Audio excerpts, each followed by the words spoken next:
బాధాకరం. అయితే దీన్ని నేషనల్ హ్యూమన్ రైట్స్ కమిషన్ కి ఆర్టికల్ 21 హ్యూమన్ రైట్స్ వైలేషన్ గా కంప్లైంట్ ఇవ్వడం జరిగింది.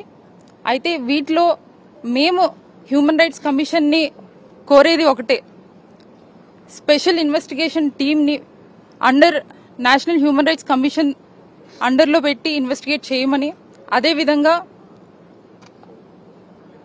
ఇప్పుడు ప్రస్తుత ప్రభుత్వం ఏదైతే ఉందో దాన్ని ఇంతకు ముందు చనిపోయిన 2 పిల్లలకి కూడా ఎందుకు పోస్ట్ మార్టం చేయలేదు, అదేవిధంగా ఇంత జరుగుతున్నా కూడా ఈ రోజుకి ఆ గురుకుల పాఠశాలలోనే కాకుండా చుట్టుపక్కల ఉన్న ఏకలవ్య స్కూల్ కూడా ఈ ఇన్ఫెక్షన్ స్ప్రెడ్ అయ్యి అక్కడ కూడా దాదాపు 80 మంది పిల్లలు ఎఫెక్ట్ అవ్వడం అన్నది నిజంగా బాధాకరం.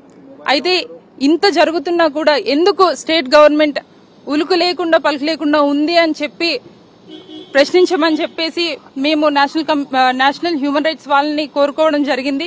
అదేవిధంగా ఎవరైతే పిల్లలు చనిపోయారో వాళ్ళకి ఖచ్చితంగా కంపెన్సేషన్ అన్నది, ఫైనాన్షియల్ సపోర్ట్ అన్నది స్టేట్ గవర్నమెంట్ ఇవ్వాల్సిందిగా డిమాండ్ చేస్తూ మేము కమిషన్ ముందు పెట్టాము. అదేవిధంగా బేసిక్ ఒక ట్రైబల్ విద్యార్థులు, ఒక ట్రైబల్ పిల్లలు అంటే పూర్వం నుండి మనం చూసుకుంటే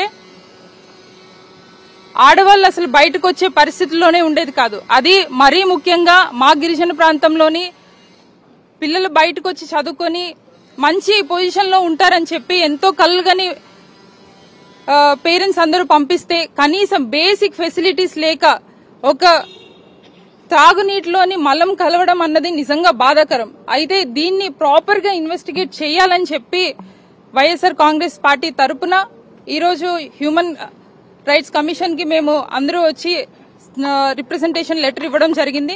అదేవిధంగా ఇన్ రీసెంట్ డేస్ లోని మా వైఎస్ఆర్ కాంగ్రెస్ పార్టీ అధ్యక్షులు మాజీ ముఖ్యమంత్రి వర్యులు జగన్మోహన్ రెడ్డి గారు కూడా పిల్లల్ని పరామర్శించి చనిపోయిన పిల్లలు ఎవరైతే ఉన్నారో వాళ్ళకి 5 లక్షల చొప్పున కాంపెన్సేషన్ ఇవ్వడం కూడా జరిగింది.